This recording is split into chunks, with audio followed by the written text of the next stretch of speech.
প্রিয় উপস্থিতি, আজকে আমার আলোচ্য বিষয় হচ্ছে পিতামাতা খিদমতের গুরুত্ব ও তাদের প্রতি আমাদের কর্তব্য। এক ব্যক্তি নবী করিম সাল্লাল্লাহু আলাইহি ওয়াসাল্লামকে জিজ্ঞেস করলো, হে আল্লাহর রাসূল, সন্তানের উপর পিতামাতার হক কি? তিনি উত্তর দিলেন, তারা তোমার জন্য জান্নাত বা জাহান্নামের কারণ। যদি তুমি তাদের সাথে ভালো ব্যবহার করে থাকো তাহলে তোমার জন্য রয়েছে জান্নাত, এবং তুমি যদি তাদের সাথে খারাপ আচরণ করে থাকো তাহলে তোমার জন্য রয়েছে জাহান্নাম।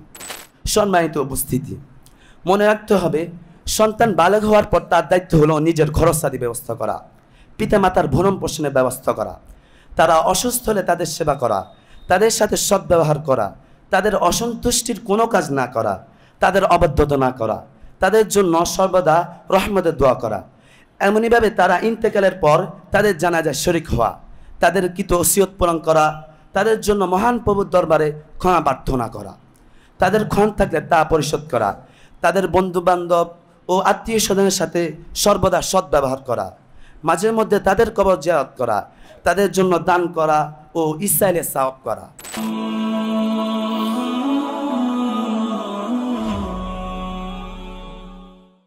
এই পর্যায়ে মা বাবা সম্পর্কে বক্তব্যটি পেশ করছে মাদানী নেসাব প্রথম বর্ষের ছাত্র মোহাম্মদ আব্দুর রহিম। আসসালামু আলাইকুম ওয়া রাহমাতুল্লাহি ওয়া বারাকাতুহু। ইন্নাল হামদালিল্লাহি ওয়াহদা ওয়াসসালাতু ওয়াসসালামু আলা মান লা নাবিয়্যা বা'দা।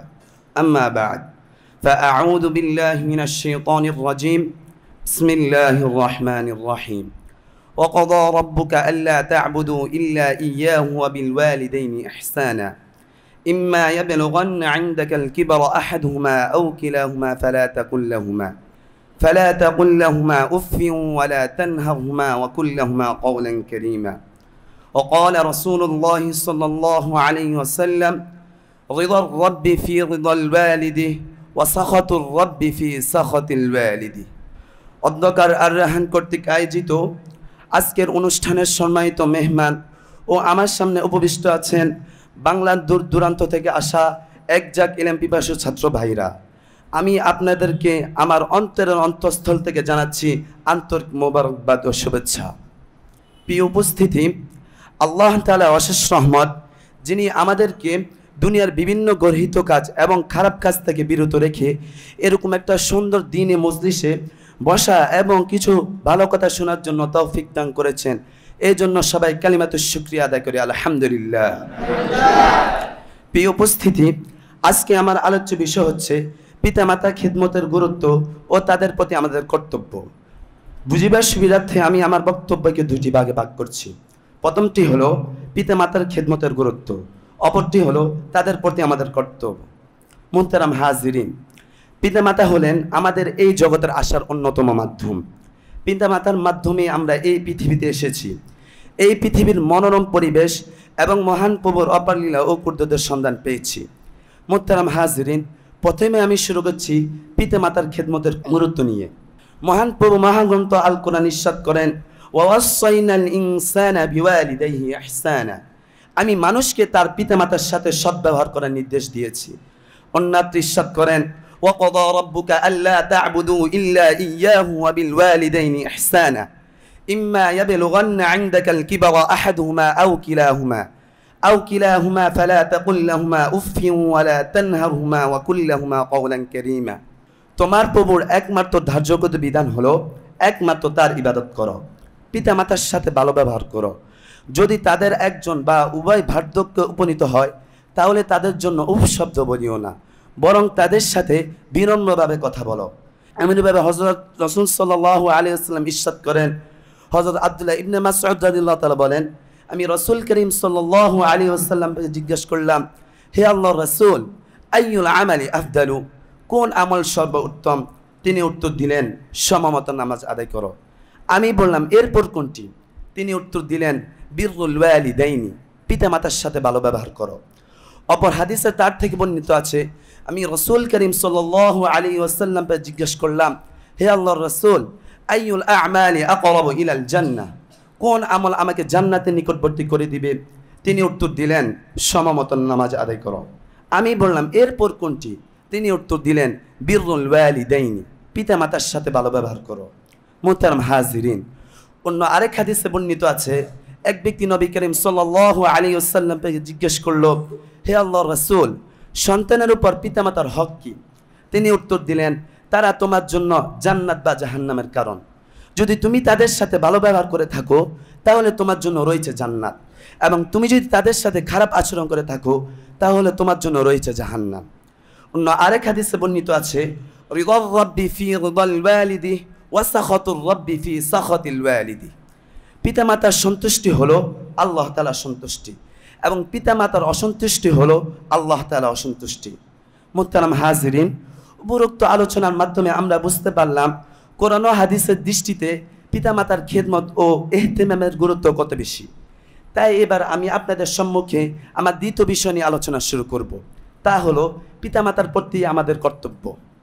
সম্মানিত উপস্থিতি, মনে রাখতে হবে, সন্তান বালেগ হওয়ার পর তার দায়িত্ব হলো নিজের খরচাদি ব্যবস্থা করা, পিতামাতার ভরণ পোষণের ব্যবস্থা করা, তারা অসুস্থ হলে তাদের সেবা করা, তাদের সাথে সদ্ব্যবহার করা, তাদের অসন্তুষ্টির কোনো কাজ না করা, তাদের অবাধ্যতা না করা, তাদের জন্য সর্বদা রহমতের দোয়া করা। এমনইভাবে তারা ইন্তেকালের পর তাদের জানাজায় শরীক হওয়া, তাদের কৃত ওসিয়ত পূরণ করা, তাদের জন্য মহান প্রভুর দরবারে ক্ষমা প্রার্থনা করা, তাদের ক্ষণ থাকলে তা পরিশোধ করা, তাদের বন্ধুবান্ধব ও আত্মীয় স্বজনের সাথে সর্বদা সদ্ব্যবহার করা, মাঝে মধ্যে তাদের কবর জিয়ারত করা, তাদের জন্য দান করা ও ইসরায়েলের সাওয়াব করা। মুহতারাম হাজরিন, কোরআনের বিভিন্ন আয়াতে এবং বিভিন্ন হাদিসে যেমন পিতামাতার খেদমতের প্রতি উৎসাহিত করা হয়েছে, তেমনিভাবে হাদিসে পিতামাতার সাথে অবাধ্যতার কারণে বিভিন্ন শাস্তির বিবরণ এসেছে। হযরত আবু হুরায়রা রাদিয়াল্লাহু আনহু থেকে বর্ণিত, রাসূল করিম সাল্লাল্লাহু আলাইহি ওয়াসাল্লাম ইরশাদ করেন, ওই ব্যক্তি ধ্বংস হোক, ওই ব্যক্তি ধ্বংস হোক, ওই ব্যক্তি ধ্বংস হোক। সাহাবায়ে কেরাম জিজ্ঞেস করলেন, হে আল্লাহর রাসূল, কোন ব্যক্তি ধ্বংস হবে? তিনি ইরশাদ করলেন, মান আরদাকা ওয়ালিদাইহি ইনদাল কিবারা আহাদুহুমা আও কিলাহুমা সুম্মা ইয়াদখুলুল জান্নাহ। যে তার পিতামাতাকে বা তাদের একজনকে বার্ধক্য অবস্থায় পেয়েছে কিন্তু তাদের খেদমত করে জান্নাত উপার্জন করতে পারেনি। মুহতারাম হাজিরিন, অন্য আরেক হাদিসে একটি ঘটনা বর্ণিত আছে। জনৈক সাহাবী মৃত্যু শয্যায় শায়িত। সাহাবায়ে কেরাম তাকে ঈমানের তাকলিম দিচ্ছেন, কিন্তু তার জমানায় কালিমা জারি হচ্ছে না।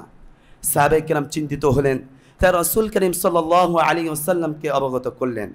রাসূল তার বৃদ্ধমাতার নিকট গিয়ে ছেলের ব্যাপারে বুঝলেন বৃদ্ধমাতা তার প্রতি অসন্তুষ্টি, যার ফলে তার মুখে কালিমা জারি হচ্ছে না।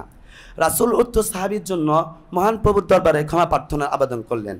ফলে বুড়িমা তাকে ক্ষমা করে দিল, এমনকি তার মুখে কালিমা জারি হলো। এই জাতীয় অনেক ঘটনা রয়েছে যার মাধ্যমে বোঝা যায় পিতামাতার সাথে অবাধ্যতা করার পরিণতি কত ভয়াবহ।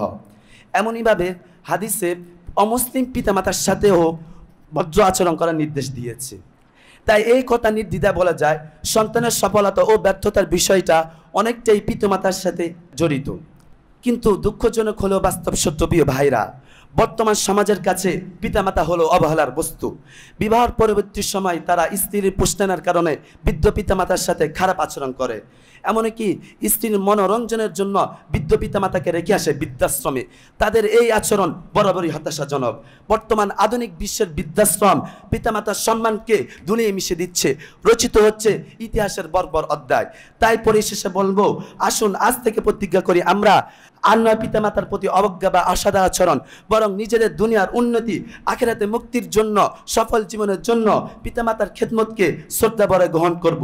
সর্বদা তাদের কথা মেনে চলবো, সর্বদা তাদের হুকুম মেনে চলবো, তাদের হুকুমের বিপরীত কোনো কাজ করব না, তাদের অবাধ্য হব না।